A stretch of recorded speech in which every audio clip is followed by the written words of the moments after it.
Hello, how are you? All good, thank you. All good. All Good, good. good, good. I was just catching up on some of the comments when we asked whether people wanted us to carry on. Yeah, yeah, Uh, yeah, it was really nice, but I realised that we waffle. We waffle when we first start. yeah.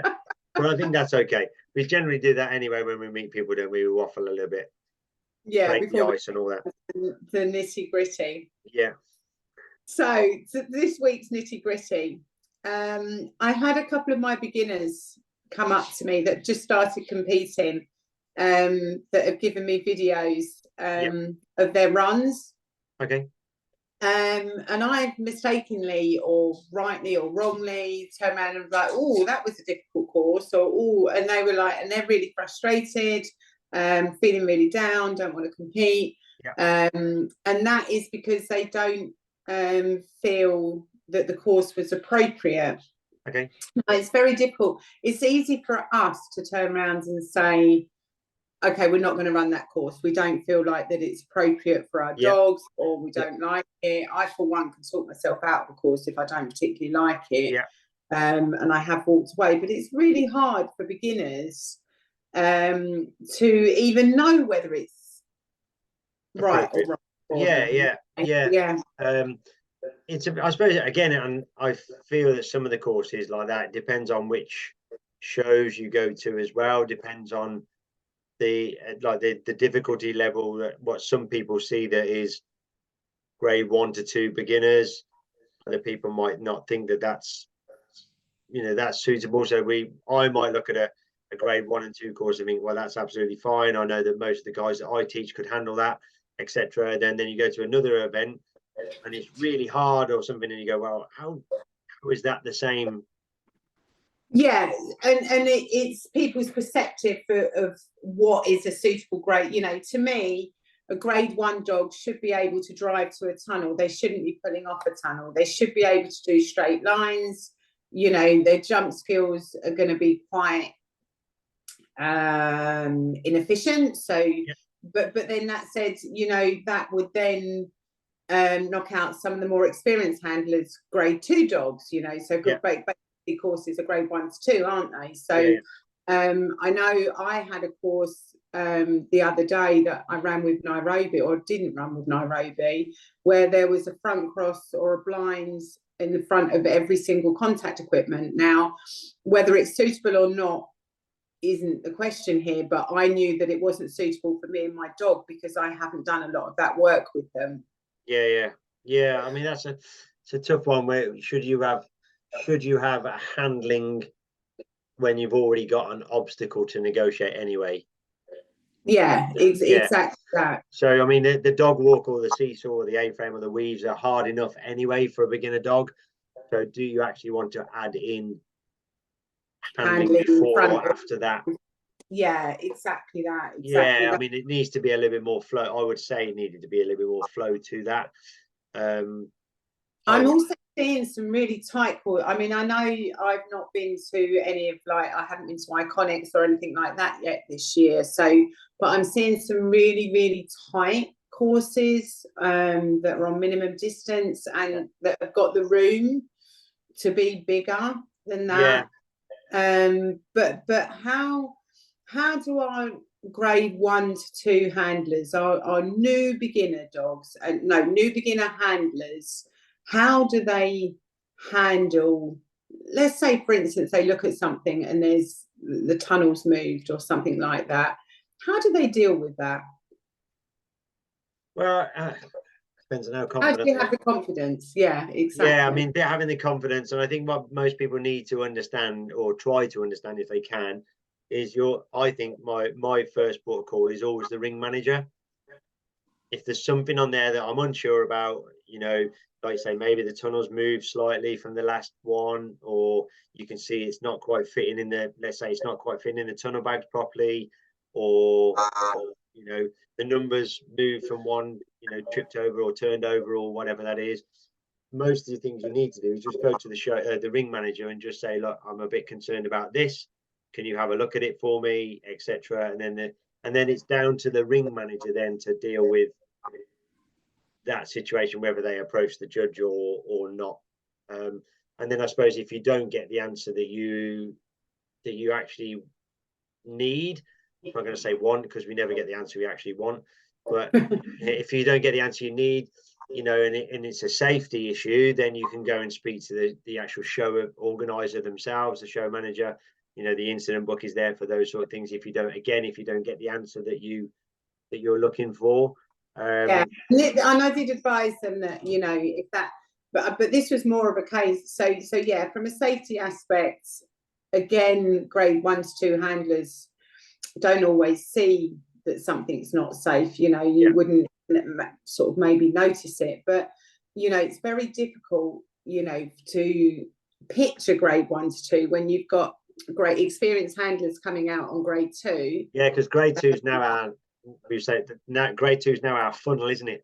That's the harder bit now. It used to be grade 3, but now it's grade 2 has become our sort of sticking point, because that's where that's our entry level now, isn't it, for the experienced.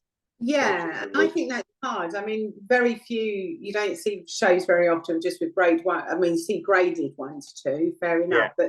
But the poor judge has still got to sit and set a course for grade 1 to 2 handlers. Yeah. And that's hard, isn't it? You know, yeah. So for me, I love the UKA guidelines. I really do, in the fact that they should only have a certain amount of shows, but I don't know what the Kennel Club guidelines are, I must admit, or whether there are any in place. But there seems to be a vast difference on people's perspective of those guidelines. Yeah. And I also, I think what a lot of them struggle with now as well, especially with the smaller shows that are out there, like I know, and the numbers that are attending these shows. Like we were at a show recently, and on the ring plan, one of the rings had like 15 or 16 different classes in that day. Wow. Because of the numbers, they still only had, let's say, 250 dogs all day in there, but they had, like, you know, they had. Of course, you're talking about embedding, aren't you? So these guys have then got to embed courses within courses, really. Otherwise, they can't do a complete. Can't keep swapping tunnels and dog walks around all day, every day. So they have to create one course to make. Yeah, they're doomed if they do and doomed if they don't, because, you know, one person is going to stand there and go, well, that's not appropriate. You know, they've not changed the course at all. They've just moved that number. Is that lazy judging? Is that this? Is that that? But then on the other hand, that person still doesn't want to be there at 9 o'clock at night when the poor judge has made all those course changes throughout the day. Yeah. There's a lot of pressure on the young, inexperienced judges, I believe. Yeah, I think the young, inexperienced or beginner handlers, and young, experienced beginner judges as well. There's so many different sort of things. And it's quite interesting, isn't it, that a lot of the time you'll see the more inexperienced judges judging 1 to 2, and yet actually what we need is experienced judges judging 1 to 2. And you know, that's quite hard, isn't it? Yeah. I think we're getting more of the experienced judges now at some of the smaller shows, which is good to see. And the courses are a little bit, you know, you can see the difference in the experience of the judges. But yeah, I mean, we could go pick any shows really. You go to one of your local smaller shows, and then maybe go to one of the premiere shows, whatever, and just jumping from there to there, the courses are, you know, there's a vast difference between what. And I'm sure there's a vast difference in what trainers think as well, you know. So we probably have different opinions. We never really sat and talked about it, but we probably have different opinions on what a young dog should be doing when they go out and compete. But for me, this particular course, there was 2 tunnel pull-offs. I would never train a young dog to pull off of a tunnel, to not target tunnel. That said, Nairobi is grade 2, and she's targeting tunnels so much that I am actually happy to train it, because it's a hard one, isn't it? Because we try to teach that drive, etc. But then if you install that drive to tunnels and stuff like that early doors, you've then got a hard job to train that out again when you don't need it. So it's I mean, I think from a training point of view, I would train it, but from a competitive point of view, I don't think it should be in a ring on a See, course. it's quite interesting going from training. So I've got quite several new beginners that are coming into training, and I was looking at what I train, and my basic training, my foundation work hasn't changed, even though I now handle differently and I do jump skills. I do add a few jump skills in, but my basic foundation for about the first 8 to 10 weeks hasn't changed. No. In many, many years. And I do question myself because I think it's the right thing to do as trainers. I'll be teaching the right things, etc. And I think foundation work, I actually learned my foundation work from somebody that we used to train with, Lee Windiat. In fact, I think they still do train with Lee Windiat. I have no idea. But Lee Windiat, Greg Derrick, you know, I don't know how they handle now, but they always were system. And a lot of the grid work and a lot of that foundation, to me, making sure that the dog's not chasing feet, making sure that the dog's not herding, that the dog knows that your feet are your vehicle and your arms are your direction, or the upper body's the direction, you know, I think is so important. And yet if you stick to that and then you throw one of your beginners out on the course, then you know they might suddenly see a pull-in or a treadle wrap, or you know, so suddenly you're thinking like, whoa.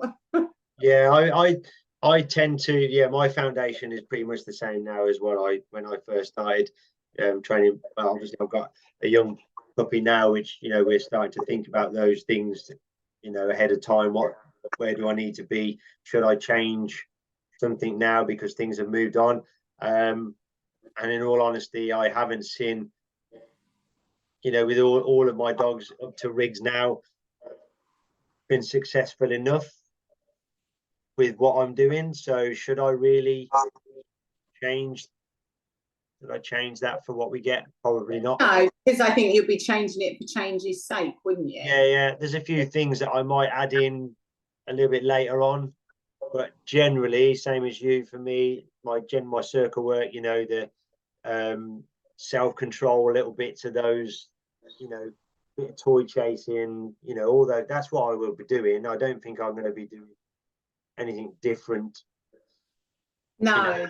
And I still get now, there's a few people, you know, we joke about different bits and pieces, and I still get a little bit of stick now for sticking to, you know, what they class as the old-fashioned way of doing stuff. But it suits me. I'm sure I do. Yeah, it suits exactly. me. It suits my dog. I understand it. My dog understands it. And it works. And it works. I've got no complaints.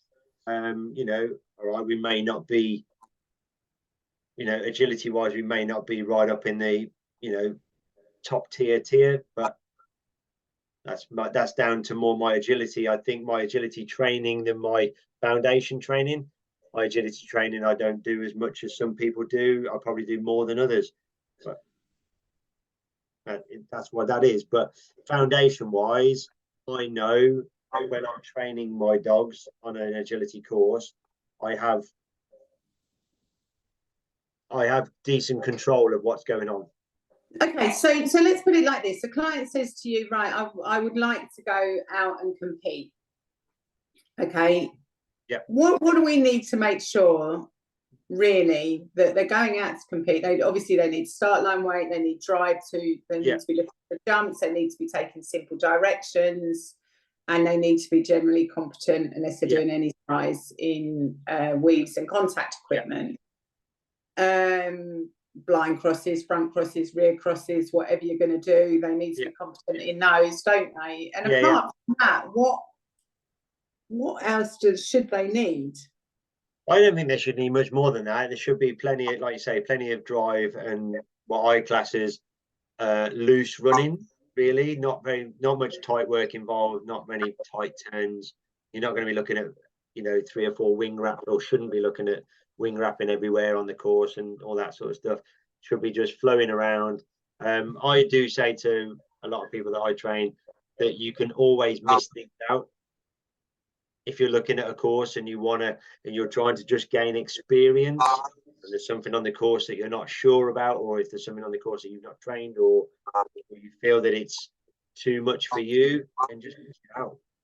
Yeah, yeah. I often use shows as my training plans as well. So I'll often say to people, video it or take a picture of it, and we can train it when you come back. Yeah. So yeah, and then moving up the grades. I know it's difficult. We're not judges, we're not course designers, but moving up the grades to grade 6 or 7. Have you? I know I have, hand on heart, honestly, ever walked a course and thought this is just one skill too many? Yeah, there's quite a few courses that I've walked and gone, this is there's no need for it. There was no need for that bit. There was no need for that, to add that in. How many times can you test a backside slice? How many times can you test a thread, or how many times do we have to do that on a course? But then a lot of the sort of up and coming European courses that I see now that everybody, that they're all trying to train on and get to, they do seem to be relentless.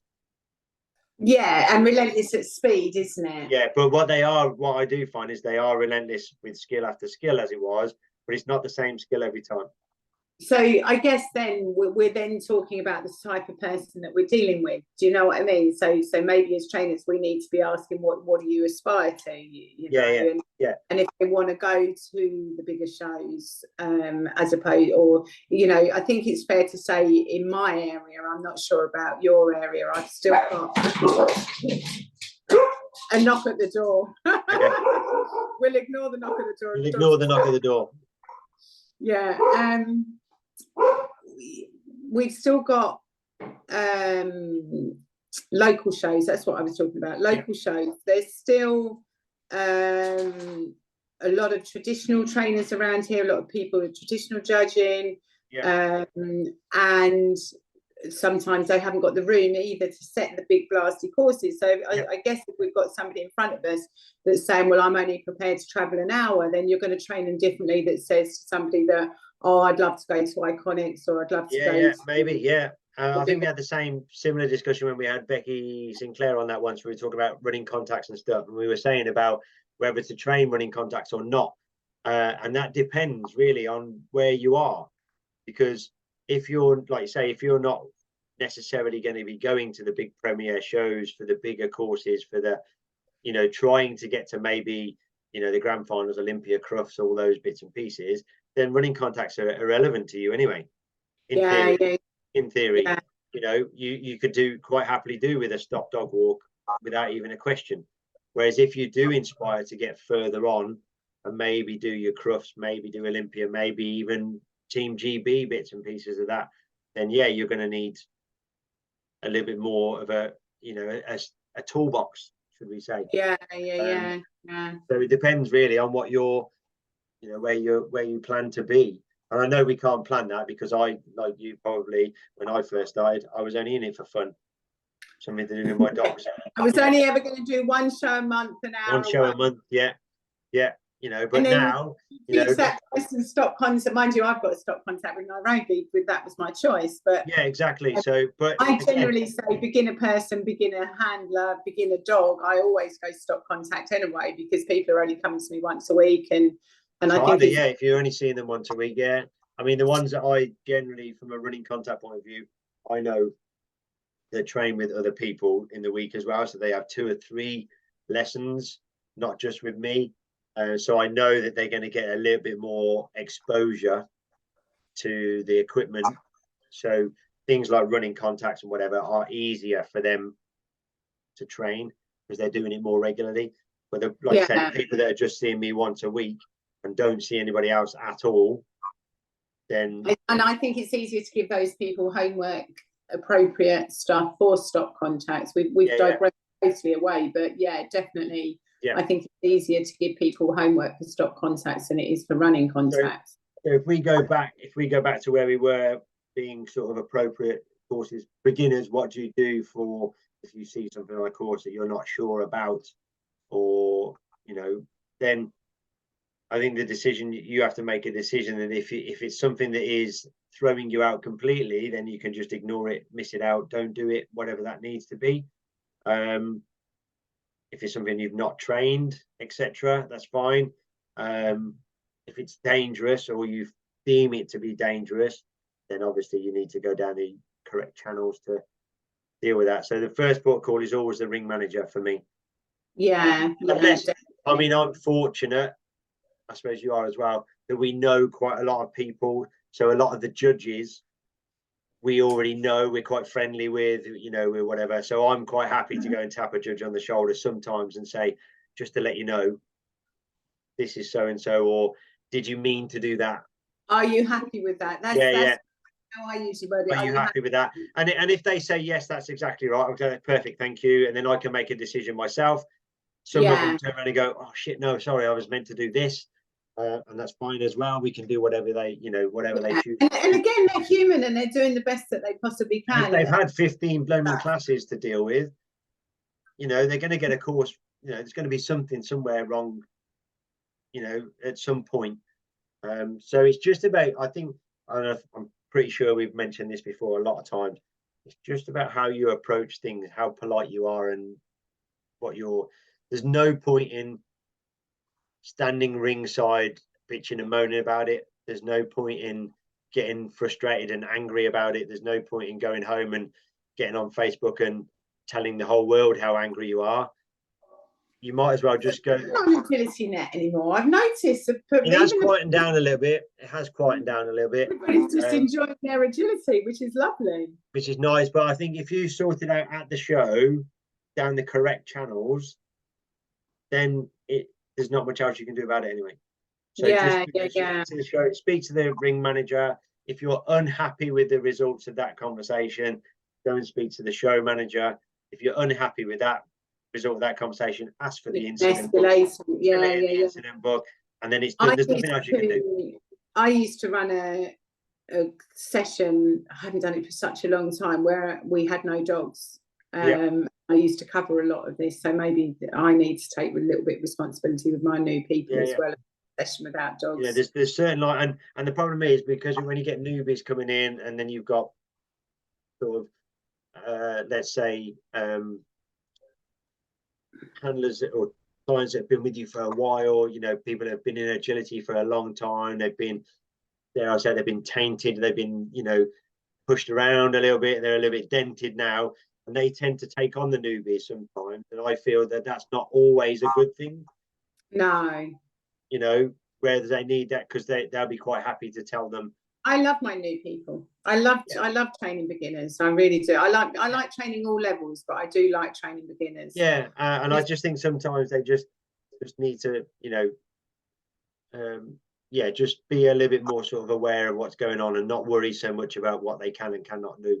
And remember why they're doing it, going out there having fun. Yeah, I mean, we had a really good day this weekend. This Saturday we went to Worcester show, and it was really cool show. I mean, it was all made perfect because the weather was perfect, the grass was green, you know, the catering was nice, the coffees were good, you know, everything. It was just everything about the day turned out to be really nice.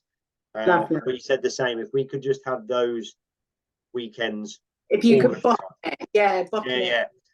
And for me, there was nothing there for me to sort of sink my teeth into qualifying wise or run wise. So it was nice for me just to get out and run the dog a little bit more relaxed and whatever. But it was a more relaxed show. It was quite nice. There wasn't too much sort of grief or hassle. Do you think that was down to your attitude though, Stuart, because there was no qualifiers going on? Maybe, and the weather in the company. The weather making a big difference. Caught up with some friends, and you know, we were there and we had a coffee together and chatted about different bits and pieces and didn't rush around too much.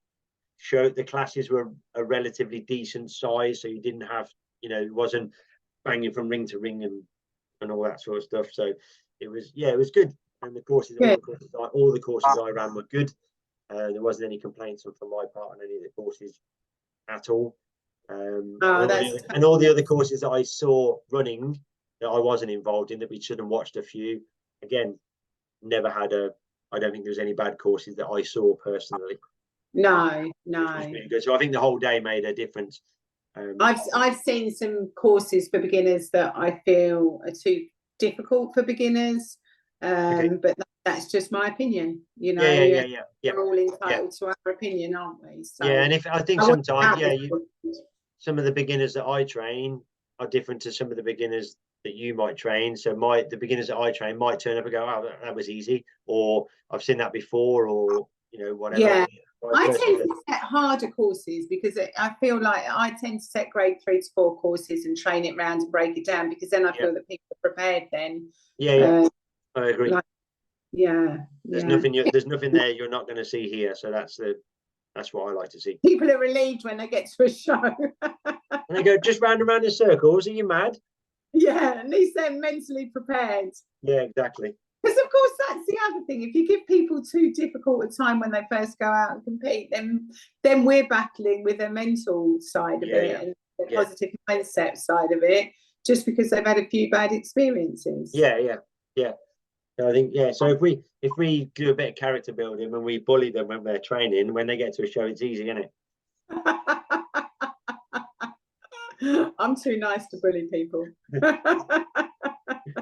Perfect. I think we'll leave that there. It was a good one today. Yeah. Good. Right. I'll see you soon, Stuart. Yeah, no problem. Catch you soon. Bye. Bye.